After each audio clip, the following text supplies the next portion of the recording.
બેન work from home હોવું એ ગુનો છે ને? જરાય નહીં. બિચારીને વર્ક ફ્રોમ હોમ હોય ને એટલે એ થોડી વારે મને કંઈક ને કંઈક હેલ્પ કરવા આવી જાય. પણ ઈ સારું છે ને, કોક તો એમ ઘરે હોય તો તમને એટલું ઓલું ન થાય ને. હા એ વાત સાચી. ઘરનું કામય થાય, ઓફિસનું કામય થાય, બધું મેનેજ થાય એમ. મેં જો અહીં શાક કોબી બટેટાનો વઘાર નાખ્યું. આજે 11 છે એટલે મૂર્ખા કરવાના છે. તો જો આ મૂર્ખા રેડી છે. પછી બટેટા બફાઈ ગયા, ટમેટા સુધારાઈ ગયા, આદુ મરચાં કટ થઈ કૂટળાઈ ગયા.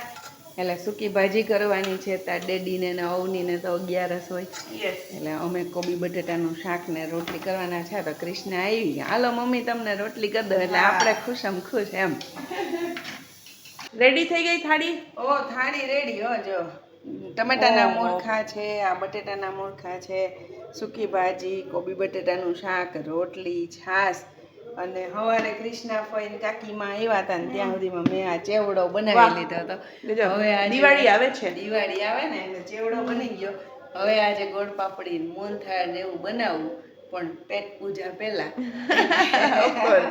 એ કરી લઈએ. ને બેન બધા એમ કહેતા હોય કે 11 ને દી રાઈસ ન બનાવાય, એટલે સોરી મેં આજે તારા માટે ભાત નથી બનાવી. દાંદો નહીં, તૈયાર.